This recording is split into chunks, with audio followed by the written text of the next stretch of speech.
Rain bled silver down the tall windows of Seattle's most exclusive cafe, and through that veil of water, he walked in a tired man in a worn jacket, the small hand of a girl in a yellow raincoat, folded inside his own. The room smelled of dark espresso and old money. Laughter rippled along the marble bar. A junior partner curled his lip. A billionaire lifted her eyes briefly from a porcelain cup, then lowered them again. They saw a stranger who did not belong among them. They did not see the way his gaze drifted slow and quiet across every exit, every pillar, every shadow in the room, the way only certain men learn to look. Outside, somewhere in the rain, an engine was already idling, and in less than a minute, the glass at the front of the cafe would no longer be glass. The door eased shut behind them, sealing in the warm hush of money and ground espresso. Caleb Montgomery wiped his boots once on the dark woven mat. Sophie did the same, smaller, more careful, her yellow raincoat squeaking softly as she moved. 24 heads lifted at the sound of the bell, then dropped again, as though a draft had passed and could be ignored. The Arrow Artisan was not the sort of place a man like Caleb walked into by accident. Brass fixtures, piano music played by no-one baristas who folded oat milk into espresso, the way museum staff handled glass.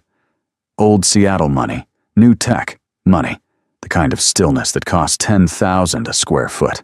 Caleb did not belong, and he knew it. He had not chosen this cafe. Sophie had been brave through the dentist's cleaning, brave through the small mirror and the strange smells, and on the walk back into the November rain, he had promised her something warm. The first sign he had seen was this one. He took her small, mittened hand and led her to the counter. Sophie was 5.5, which she always added when asked. Her hair was the same dark brown as his, her mother's eyes. She looked up at the menu chalked on the wall and tried to read it the way her kindergarten teacher had shown her one finger underlining the letters. "Cocoa," she announced with great gravity. "One cocoa," Caleb said to the barista. "Whipped cream if it isn't extra." The young woman behind the espresso machine blinked at him as though the word extra had been spoken in a language she had not heard for some time. She recovered and smiled. Of course. Behind them, at a low marble table near the front window, a man laughed. It was the careless laughter of a person who had never paid for his own coffee. Trent Harrison wore a charcoal jacket without a tie, the sleek tan of a man whose firm flew people to Tahoe. Across from him, a colleague chuckled along, because in rooms like this, laughter was a kind of grooming. Trent's eyes drifted to Caleb's worn jacket, to the sawdust, faintly visible in one cuff, to the child in the yellow raincoat, and the corner of his mouth lifted. He turned back to his coffee. Caleb felt the look land between his shoulder blades and stay there. He had felt worse looks in worse places from worse men. He paid for the cocoa with bills folded carefully in his back pocket. The cup came with 2 tiny marshmallows and a paper sleeve, and the barista pushed it across the counter with both hands. "There's a quiet table by the back wall," she said softly, almost an apology. "Thank you," Caleb said. He guided Sophie around the long communal table at the room's center.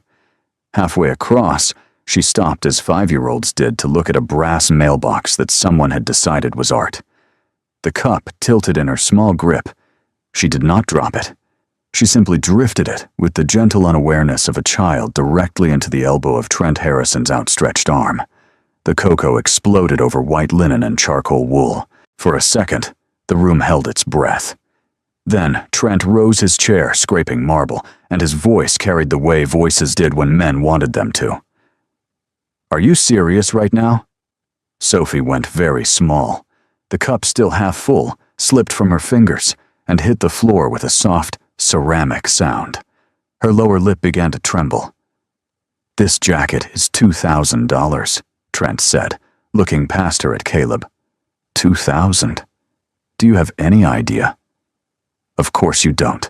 Caleb stepped between his daughter and the marble table without seeming to move quickly.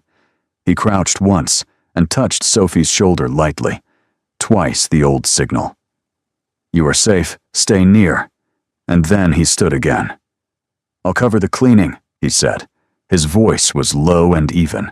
Not soft, not angry, simply even. Trent stared. The colleague at the table coughed into his napkin. You'll cover the cleaning, Trent repeated. With what exactly, sir? The word landed with a small flick of contempt. What is that $10 at Goodwill? A few heads at the communal table had turned now. Someone behind a laptop had stopped typing. Caleb did not look around. He looked only at Trent, and his eyes did something quiet. She is 5 years old, he said. She didn't mean to. I told you I would cover the cleaning. I think that is where this conversation should end. The room shifted by perhaps half a degree. Trent opened his mouth and closed it. There was nothing in Caleb's posture that gave him a foothold. No tightened fists, no leaned weight, no flush at the collar. The man was simply standing. And yet something in the standing made the back of Trent's neck cold. He searched for a way to recover, found none, and settled for a small, bitter laugh and a flick of his hand. Whatever. Just keep her away from people. He sat back down with great care. Caleb held his ground for one more count, then turned, knelt to Sophie, retrieved the empty cup with one hand, and took her smaller hand in his other, and led her toward the back of the cafe. It was during that turn that Eleanor Brighton looked up properly for the first time. She had been at her usual corner table for nearly an hour, half shielded by a tall fern that the staff did not move because she sometimes left $20 on the saucer. A second cup of black coffee untouched beside her open laptop, a phone face down on the slate. Her mind kept walking back to the single secure email that had arrived in her private inbox at 4 that morning. The email had said only, "We know where you take coffee." She had not gone home. She had come here. 3 tables to the front, Arthur sat in the matte gray suit of Brighton Aerospace's close protection detail.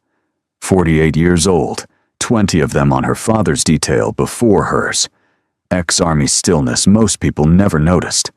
He held a phone in one hand and a paperback in the other, at the exact angle that let him watch the front door without appearing to watch the front door. He had felt the Coco moment from across the room and had not moved because moving meant exposing. What Eleanor noticed first about the man in the worn jacket was not his voice. Many men spoke that way in front of their daughters. What she noticed was what happened when he turned. His head moved before his shoulders did.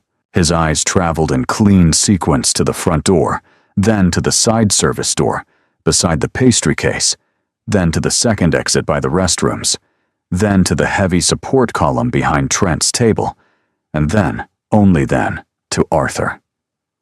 They rested briefly on the slight bulge under Arthur's left arm, where the sidearm sat in a custom holster. 99% of the population would never identify in a lifetime of looking. He registered the weapon.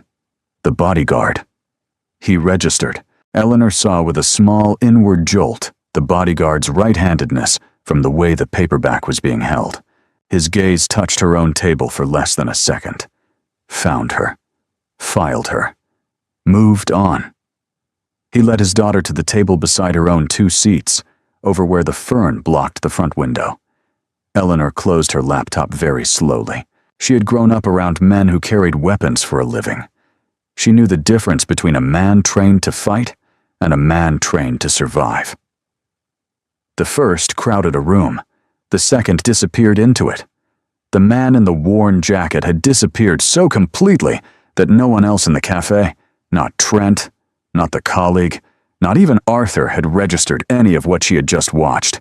She lifted the phone, turned it over, and typed a single line into the secure chat with her chief of security. Run a face on the man in the brown jacket who just walked past me. Daughter yellow coat. He sees too much. She set the phone back down. Across the small island of tables, Sophie had climbed onto the chair beside the fern. Her father unwrapped the paper sleeve, tested the cup's temperature against the inside of his own wrist, and set it gently in front of her. He smoothed her hair once. Sophie gave him a small, tired smile, the brave smile of a child who had been to the dentist and lived to talk about it. He had just sat down when the rain outside changed. It did not stop. It thickened the way rain thickened when a heavy vehicle moved through it without slowing. Caleb's head turned a quarter inch. The engine note outside dropped, then climbed the wet bark of a V8 finding traction against the curb. Tires bit cement. Somewhere on the street, a horn sounded a single sharp, surprised note and went silent. Caleb's hand was already moving toward his daughter when the front of the Aero Artisan Café exploded inward. The glass did not break in the clean, cinematic way glass broke in advertisements. It came apart in a single white shriek, 20 feet of front window collapsing in an inward wave of cubes and sleet, and behind that wave came the black, blunt nose of an SUV at perhaps 15 miles per hour, mounting the sidewalk, mounting the planter, mounting the brass threshold, and coming to rest with its grill 3 feet inside the room. Coffee cups shattered. Someone screamed. The young barista who had handed Sophie her cocoa dropped behind the espresso machine and did not get back up. The SUV's doors flung open before the engine had finished settling. 3 men stepped out, and the air in the cafe changed temperature. They were not stylish. They were not theatrical. Plain dark plate carriers over rain-darkened jackets, balaclavas pulled up to the bridge of the nose. The rifles in their hands were short and shaved of unnecessary furniture, working rifles, not display rifles. The man on the left carried his at a low ready that told a story longer than the rifle itself. They did not shout slogans. They did not announce demands. They moved. 2 of them pivoted as one toward the back of the cafe, toward the slate-topped corner table, where a woman in a cream blazer had not yet stood up. The third broke off from the wedge and started a wide arc to flank. His path took him directly past the fern, directly past a man in a worn brown jacket and a 5-year-old girl in a yellow raincoat. Arthur was already drawing. His paperback hit the floor. His left hand swept his jacket clear of his sidearm with the muscle memory of a man who had practiced the motion every working day for 20 years. He never reached the trigger. The lead mercenary at the front of the wedge had already tracked the motion. A short, clipped 3-round burst stitched across Arthur's shoulder and chest and slammed him backward into the espresso bar in a clatter of broken porcelain. The phone he had been holding skittered under a stool. He did not get up. The sound of the burst inside that small marble room was enormous. It seemed to keep ringing long after it should have ended. Eleanor did not move. She had been trained by men like Arthur in exactly what to do in moments like this, to make herself a smaller target to let the protection layer do its work. Her protection layer had just been shot. Her phone was still face down on the slate, still showing the line she had typed half a minute earlier. He sees too much. The 2 mercenaries at the back of the wedge had now cleared the broken threshold. One swept the room with the muzzle of his rifle in a slow, professional arc. The other began to advance directly on her table. The third, the flanker, was 9 feet from Caleb Montgomery. Caleb had not yet stood up. In the half-second since the glass had come apart, he had done exactly 2 things. He had slid his left hand along the underside of the table and gathered his daughter against his ribs, dragging her with him into the narrow space between his chair and the heavy oak service counter at the back wall. And he had reached his right hand slowly, almost lazily, toward the centerpiece of the small table beside his own, a heavy white ceramic sugar canister, 2-quart size, with a chromed metal lid. His fingers closed around its base. Sophie was tucked against his side, very still, her small hand fisting in his jacket. She did not cry. She had been told once a long time ago in a different life, by a different parent, that if Daddy ever moved like this, she was to be very small and very quiet, and let him work. She remembered. The flanker took another step. He had not yet seen them. The fern blocked the sight line. Caleb's eyes lifted just once to find the angles of the room, the support column, the espresso machine, the marble pillar at the bar, the position of each remaining mercenary, the trajectory of every rifle. The same scanning as before, only faster. And at the end of it, his gaze fell briefly on the small, dark-haired head pressed against his chest. A man could hide. A man could press his daughter further into the gap behind him, lay flat, hold his breath, and pray. A man could stay invisible for the rest of this minute and walk his daughter out through the broken glass afterward and never speak of it again, and go back to making cabinets in a small shop in Ballard and let the world's wars belong, as they had not belonged to him for almost 3 years, to other men. The flanker took one more step. The toe of his boot came into the edge of Caleb's vision. Caleb closed his eyes for the smallest fraction of a second. Then he opened them. The fern shivered with the broken air. The wet smell of cordite and burnt sugar rolled through the room. Caleb tightened his grip on the ceramic canister. 2-quart sugar jar, chromed lid heavy as a small bowling ball. He felt the weight settle without looking at it, the way a carpenter measured a hammer in his sleep. He bent close to Sophie's hair. Under the counter, curl up, quiet. She slid out from his side without a sound and folded her small body into the narrow oak shadow behind him. She had been told once in a kitchen at a different house that if Daddy ever spoke like this, she was to be very small. She remembered. The flanker stepped past the fern. He was a head taller than Caleb Broad, across the shoulders, the short rifle riding low on its sling, and a heavy stainless sidearm already coming out of a thigh holster. He turned his head, registered the man in the worn jacket, and his eyes did the calculation that all working men did at speed, civilian, unarmed, harmless, and slid past. That was the half-second. Caleb rose from his chair without ever fully standing. He came up under the man's chin from the blind side and swung the canister in a short, clean upward arc against the soft place behind the ear. The sound was almost gentle. The mercenary's eyes lost focus halfway through a blink and did not finish it. His knees folded forward, and Caleb was already inside his collapsing weight, already taking the captured pistol from the slackening hand, already turning its muzzle toward the next threat. He did not bother to clear the slung rifle. The pistol would do. The second mercenary, the one sweeping the room, caught the first round in the small, unprotected notch above his plate carrier, where the throat began. The second round, a heartbeat later, took him in the side of the head. He dropped with the loose finality of a switched-off machine. The third mercenary, the one advancing on Eleanor, was already turning, already bringing his rifle around. Caleb fired once. The bullet found the gap, where the plate rode high over the right deltoid. The rifle leapt out of its line, the muzzle flash chasing a chandelier above the bar. The man staggered, his right arm, gone dead. He reached for his sidearm with a left hand that had forgotten how to draw under pressure. Caleb shot him in the left thigh. He went down hard. 2 seconds, perhaps 2 1/4. The chandelier glass chimed somewhere overhead, and the cafe fell silent. Caleb did not lower the pistol. He stood where he had risen, weight balanced evenly between his feet, the weapon held in a low 2-handed grip he had not formally adopted in almost 3 years, and which his hands had never forgotten. His eyes were not on the 3 bodies on the floor. His eyes were on the broken front of the cafe, on the SUV, on the rain beyond it, on every place a 4th man might be standing. The 4th man did not come. Somewhere in the back of the room, a coffee cup tipped from a saucer and broke. The young barista was sobbing into her own palm behind the espresso machine.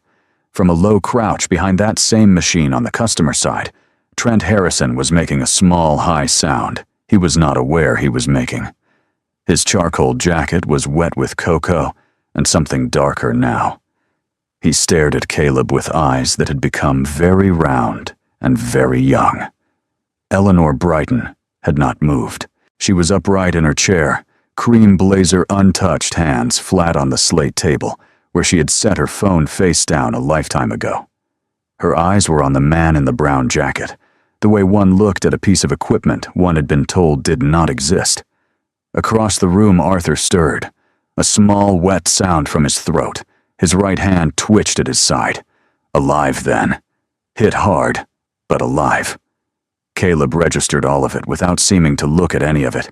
He lowered the captured pistol slowly to the marble floor and slid it with the toe of his boot toward the base of the bar, away from the wounded mercenary's reach. He stripped the rifle off the unconscious flanker with 3 economical movements, dropped its magazine, racked its bolt clear, and laid the empty weapon on a chair. Then he turned, knelt to the dark space behind him, and gathered Sophie out of it. "You okay, Ladybug?" She nodded against his collarbone. She did not speak. Her eyes were enormous. He held her there for 2 breaths. 3. Sirens. Distant at first, then the unmistakable rising braid of 3 or 4 cars, taking the corner off 2nd Avenue. Caleb stood Sophie on his hip. He looked for the first time directly at Eleanor Brighton. She held his gaze. She did not move toward him. She did not speak. She did very slightly incline her head. He returned the smallest of nods. Then he carried his daughter past the wreckage of the front window, past the SUV that still ticked with cooling metal, past the body of the 3rd mercenary, still bleeding into a planter, and out into the rain. By the time the first patrol car turned into the block, the man in the worn brown jacket and the girl in the yellow raincoat were gone. The intelligence division at Brighton Aerospace was on paper vendor screening and export compliance. In practice, it was the 3rd best private intelligence apparatus on the western seaboard, and at 6 o'clock the next morning, every analyst in it was awake. Eleanor did not need 3 days. She had until the evening news cycle. Brighton Aerospace had just won a defense contract worth $4.6 billion over 7 years, beating 2 prime competitors. The loser most likely to escalate from boardroom to bullet was already a name on a short list inside her head. Kinetic Solutions with offices in Bellevue, a chief executive named Richard Croft, and a recent history of contracts that did not appear in any public filing, sat at the top of the list. She did not authorize a counterstrike. Not yet. She authorized a search. The man in the worn jacket. The man with the eyes. Seattle had cameras. Brighton Aerospace had access. By 8 in the morning, her analysts had a clean side profile from the Aero Artisan's own security camera, and by 10, they had bounced that image through 3 private databases and 1 that did not officially exist. By noon, she had a name. His full file landed on her desk at 1 in the afternoon. The thinnest file she had ever seen for a man with his decorations. Most of it was redacted to the point of being black geometry on white paper. A name, Caleb Montgomery. A unit designation the public was not supposed to know existed. 10 years of service. 4 decorations, 3 of which did not have public ceremonies. 2 combat-related injuries. An honorable discharge dated 2 years and 11 months ago with a single grade line listing personal hardship as the reason. The hardship was easier to find. A traffic report from a small county outside Yakima 3 years old. A semi-truck losing its brakes on a wet downhill. A 4-door sedan crushed against a guardrail. A woman 29 years old, married. The child in the back seat had been buckled into a 5-point harness and had survived without a scratch. The widower had buried his wife on a Tuesday and turned in his discharge paperwork on the following Monday. Eleanor closed the file. Her analyst, a quiet woman named Diane, set a thin folder of supplemental notes beside it. Carpenter. Custom millwork, mostly built-ins, and stairs, occasional restoration work. Lives in Ballard. Picks up his daughter from kindergarten every afternoon at 3:20. Drives a 15-year-old pickup. Owns the house outright. No social media. No second income. No second anything. "Have Marcus bring the car around," Eleanor said. "And tell Arthur he is not coming. He needs the rest of the week in that hospital bed regardless of what he tells you." The house at the end of the gravel cul-de-sac in Ballard had once been a small 1920s bungalow and was now something else. A second story added by a hand that knew what it was doing. Siding milled to match the original. A porch rebuilt in salvaged fir with hand-cut dovetails on every step. The whole structure had the still careful look of a thing made by a man who needed to keep his hands busy. Marcus parked the black sedan at the curb. He was a younger agent, sandy-haired, formerly Marine Corps. He stayed with the car. Eleanor walked up the path alone. She had changed out of her work clothes, on the drive over navy coat jeans, low boots, no jewelry. She rang the bell once. The door opened on the second beat. Caleb stood in the frame in a flannel shirt and the same worn jeans, a cordless drill resting backward against his hip, the way a country sheriff in an old film might rest a sidearm. Sawdust on one cuff. He looked at her without surprise. "Come in," he said. Stove's hot. The kitchen was small and warm and smelled of fresh pine. A child's drawing of a horse was held to the refrigerator by a magnet shaped like a strawberry.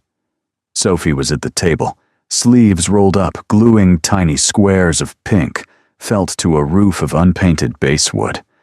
She looked up. "Hi. I remember you. You were at the table by the window." "I was," Eleanor said. "Hello, Sophie. My dad is making me a dollhouse. It is a beautiful dollhouse. It is not done yet." "I can see that." Caleb poured coffee from a stovetop pot into 2 heavy mugs without asking. He set one in front of Eleanor on the small island and kept his own. He did not sit. "How did you find me?" "You know how." "I know what your company does." "Yes." He sipped. "I had hoped the file would still be quiet." "It is quiet. The unredacted parts add up to about 1 paragraph. That paragraph took 10 years. "I know." She set down her mug. She had practiced the speech she had wanted to give on the drive over and decided in the car not to give it. "They are going to come for you, not because of who you are, because of what you did in my cafe. They sent 3 men. You put down 3 men.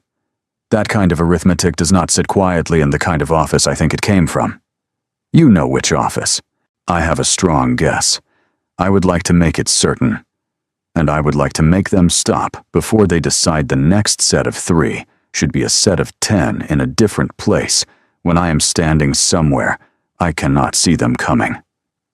She let that hang. "I am prepared to compensate you generously. I can move you. I can move your daughter. I can put a wall around this house that no one with a Kinetic Solutions paycheck will get within 100 yards of." He listened. He did not interrupt. When she finished, he set his mug down carefully on the counter.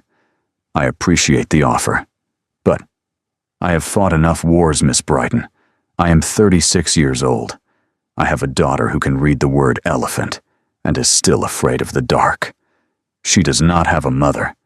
If she loses the man who is currently making her a dollhouse, she does not have a father either." His voice was even. It was the same even voice he had used at the cafe to a man in a charcoal jacket about a spilled cocoa. "I am not for hire." Eleanor looked at him for a long count. "I understand." She did not argue. She had not on the drive over intended to. She had wanted to look him in the face and ask once in a quiet kitchen and accept whatever came back. She reached into her coat and took out a small white card. She set it on the counter beside his mug, in case the arithmetic changes. She turned to go. It was halfway to the door when Caleb's hand, the one that had been resting on the back of a chair, closed slowly around the back of that chair. "Don't go out the front." Eleanor stopped. He had moved to the window above the sink. He was not looking at her. He was looking through the gap between the curtain and the frame, down the gravel road past Marcus and the black sedan toward the bend at the top of the cul-de-sac where the cedar hedge thickened.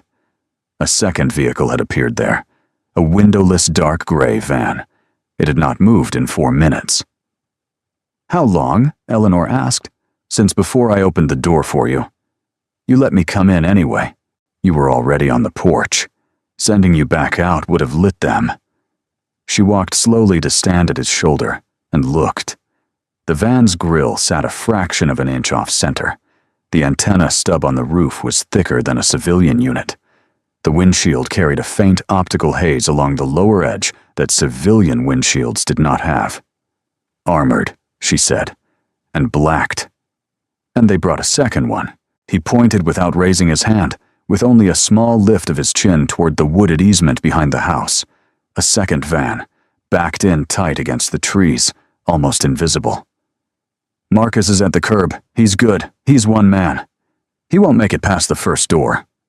Caleb turned from the window. "Take Sophie upstairs.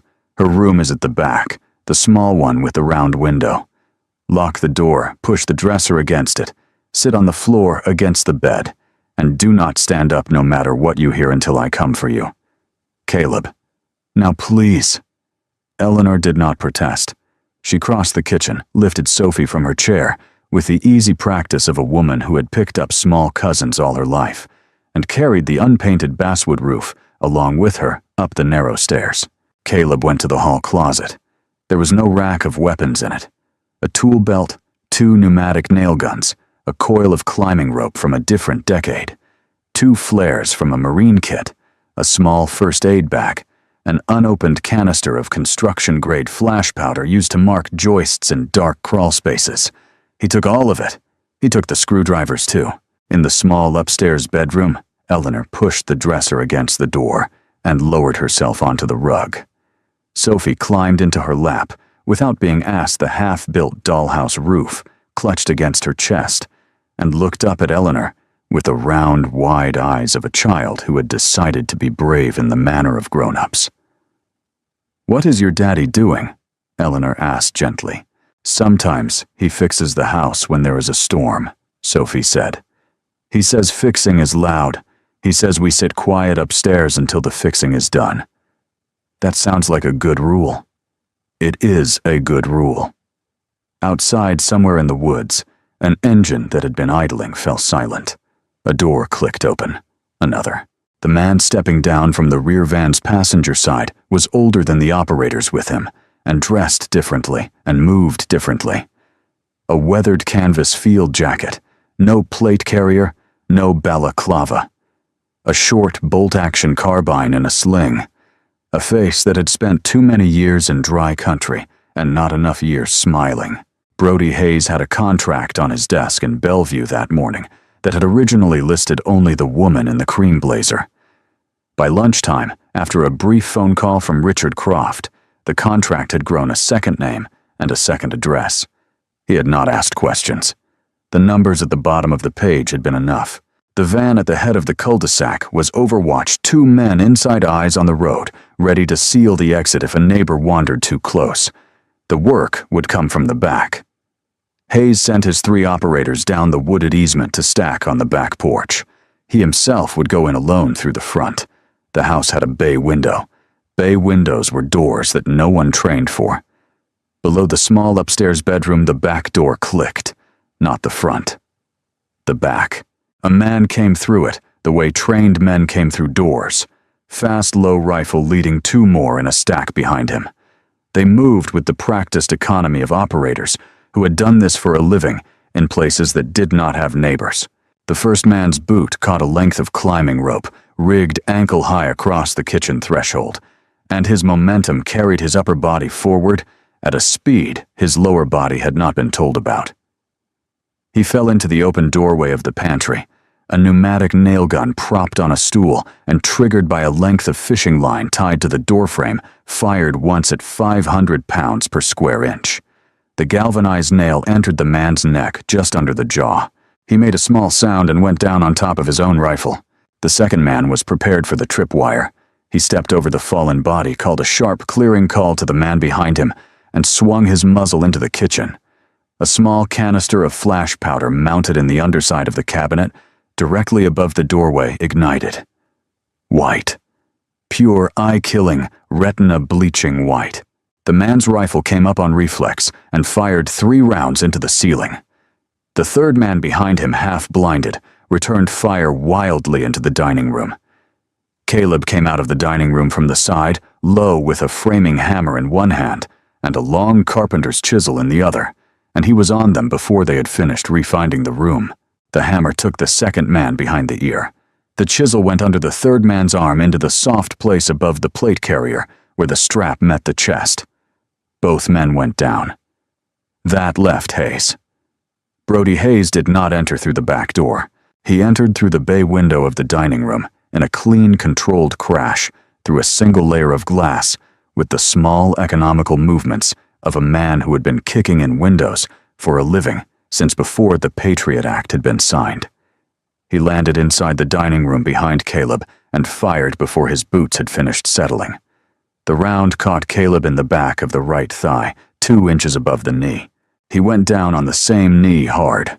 The chisel skittered out of his hand and slid under the dining table. Hayes was on him in 3 steps.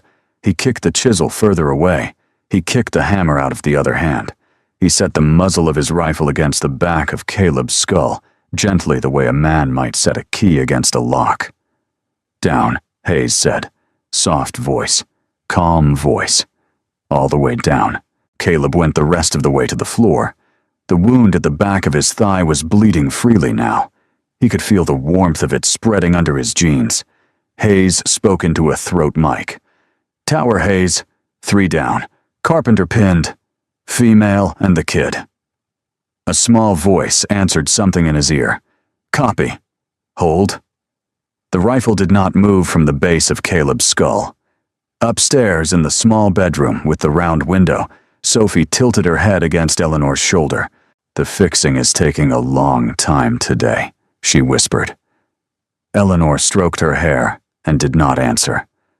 Below them in his own dining room on his own floor, in the house he had built with his own hands, Caleb Montgomery closed his eyes for the 2nd time that week. Hayes's voice came through the throat mic again. "Tower copy. Stand by." Caleb felt the muzzle settle. He breathed once, slow against the wood floor. The blood from the back of his thigh had crept far enough now to find the seam where the floorboards met. He let his right hand drift a fractional inch toward the small of his back, the way a man might shift his weight away from a wound, and felt the flat-handled screwdriver still tucked through the rear belt loop. Hayes was a careful man. Careful men spoke into radios and waited for answers. They did not deliver the shot until the answer came back. The answer was the second of Caleb's life that Hayes was about to give him. The reply came through the earpiece. "Tower copy. Cleanup is yours. Phase out." Hayes shifted half an inch to plant his right boot for the recoil. Caleb rolled to the wounded side. The pain was a white sound behind his eyes. He took it in full, the way a man took a hammer to the thumb at the end of a long day, and did not allow it the time it wanted. His left hand was already moving. The screwdriver came out of the belt loop and came up under Hayes's stance into the inside of the thigh, into the femoral. He turned the shaft a quarter twist on the way back out. Hayes did not scream. He stumbled backward in the manner of a man who had been told he was about to die and was trying to disagree. He fired once into the floorboard where Caleb had been. He fired again into the wall. By the 3rd reflex of his trigger finger, his knees had stopped holding him, and the rifle clattered out of his grip. Sirens. Closer now. Many. Caleb dragged himself upright on the back of a chair. He took Hayes's rifle. He took the radio off Hayes's collar. He limped on one good leg, and one that did not want to be a leg anymore, to the foot of the stairs. "Sophie." Her small voice came down through the floorboards. "Daddy. Stay there until the lady tells you it is okay." "Okay." He sat down on the bottom step. The first police cruiser nosed into the cul-de-sac at the same moment Marcus's voice crackled from the front porch. The young agent had spent the last 6 minutes very low behind the engine block of his sedan, watching the Overwatch van at the head of the road, and feeding plate numbers into the radio. He had not stopped working. When the cruisers came, the Overwatch van had already reversed out and gone the way professionals went when professionals heard sirens. Marcus was on his feet now, hands raised, repeating slowly and clearly that he was Brighton Aerospace personal protection, that he was unarmed in the open, and that there was an injured federal asset inside the house. Marcus, it turned out, was a quick study. The bunker under the Brighton Aerospace Research Campus did not appear on any building plans. It had been poured in the late 1980s under the cover of a different project entirely. The walls were 36 inches of reinforced concrete. The air smelled faintly of clean industrial paint. Sophie was asleep on a low couch in the inner suite, wrapped in a blanket too large for her, the half-built dollhouse roof on the cushion beside her head. A Brighton Aerospace medic had stitched and dressed Caleb's thigh on a folding table without saying more than was necessary. The wound was clean. The round had been full jacket. He would walk in a week. He would limp for 2. Eleanor brought the contract herself. It was 3 pages. The fee was generous. Caleb did not look at the fee. He set the pen down beside the paper and looked at her across the small steel table. They have my address. Yes. They have her name. Yes. Then this is not for hire. This is for done. Yes, he signed. Eleanor took the papers, slid them into a folder, and set the folder aside, as though it were the least interesting object in the room. Tell me what you need, he told her. At 2 o'clock in the morning, the Kinetic Solutions Tower stood like a black mirror against the rain-yellow sky of downtown Bellevue. 42 floors of polished glass and dark steel. The lobby was staffed by 2 uniformed guards and 1 plainclothes operator with a sidearm beneath his blazer. The elevators read badges. The stairwells read badges. The penthouse on the 40th floor read retina. Caleb did not use the lobby. The mechanical access shaft on the east face of the building was a slim cage of steel rungs running from the loading dock to the rooftop housing of the freight elevator. Built for maintenance technicians. Caleb went up it with a Brighton Aerospace tactical harness clipped to a sliding fall, arrest a small pack across his shoulders and a wounded right leg that felt every rung in a clean white pulse from heel to hip. 300 feet to the access door. He took it in pieces. He did not look down. In a sedan 2 blocks away, Eleanor watched a laptop bloom with green text. The Brighton Aerospace cyber team had been inside the Kinetic Solutions network for 4 hours through a vendor account that should have been closed in 2014. Contracts, wire transfers, a folder labeled with the surname of a federal procurement officer who had recently bought a house he could not have afforded.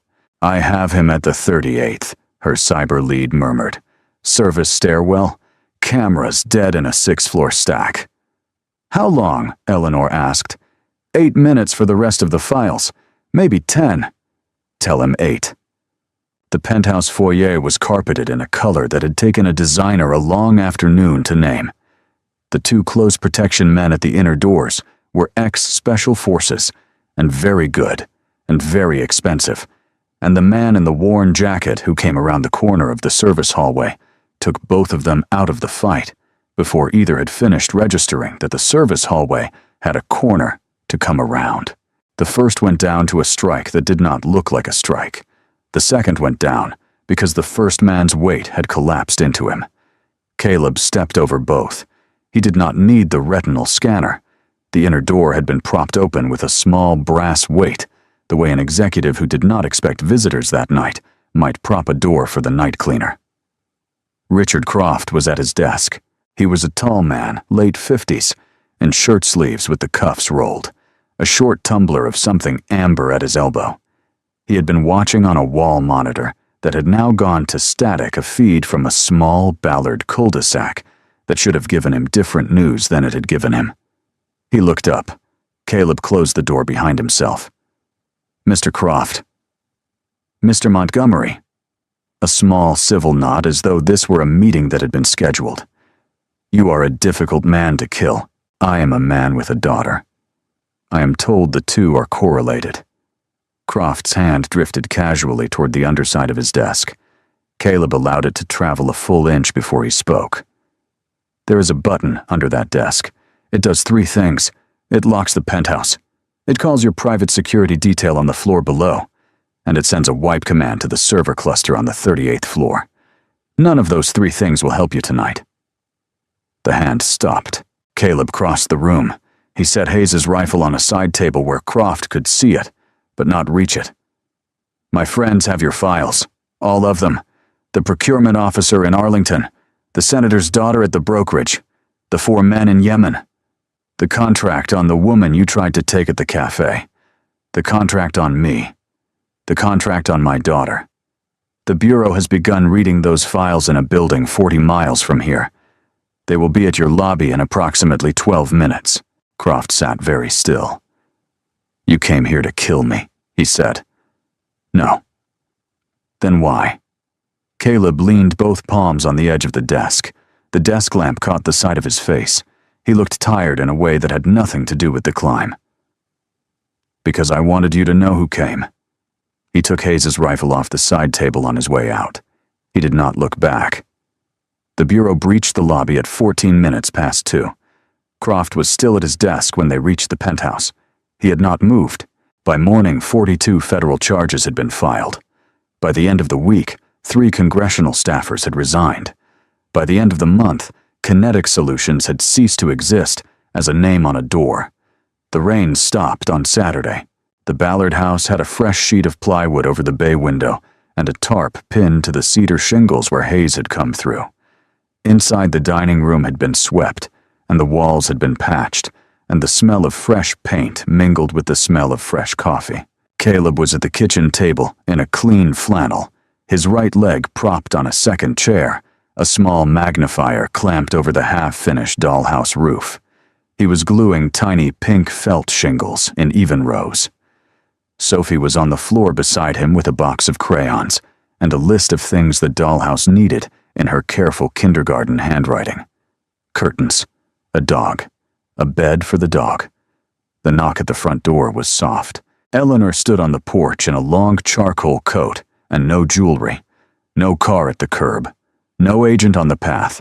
Just a woman with a manila envelope in one hand and a small paper bag in the other. "Bagels," she said. From the place on Ballard Avenue, the one with the line. "Come in." She came in. She set the envelope on the counter and the bag beside it. The envelope contained a sum that Caleb did not need to look at to know was 3 times what he had signed for. He pushed it back across the counter without opening it. "Set up a trust. For her. For her." Done. Sophie had appeared in the doorway. She studied Eleanor with the careful seriousness of a child evaluating a guest. "You are the lady with the beautiful coat." "I am. My dad said you had to leave the other day before we finished the dollhouse." He was right. "I did. Do you want to see it now?" Eleanor looked at Caleb. He poured 2 cups of coffee from the stovetop pot, set one on the counter beside the bagel bag, and kept the other in his hand. He did not sit down. "Stay then," he said. Eleanor took off her coat. Sophie led her by one finger to the small basswood house on the dining table and explained in great detail, and in the order it had occurred to her, every choice that had been made about the roof. Outside, the gulls were complaining about something out on the canal. Inside, a man who had spent 10 years learning how to take a life sat at his own kitchen table, with his thigh aching and his hands quiet, and watched his daughter teach a stranger about pink felt shingles. He drank his coffee. It was very good coffee.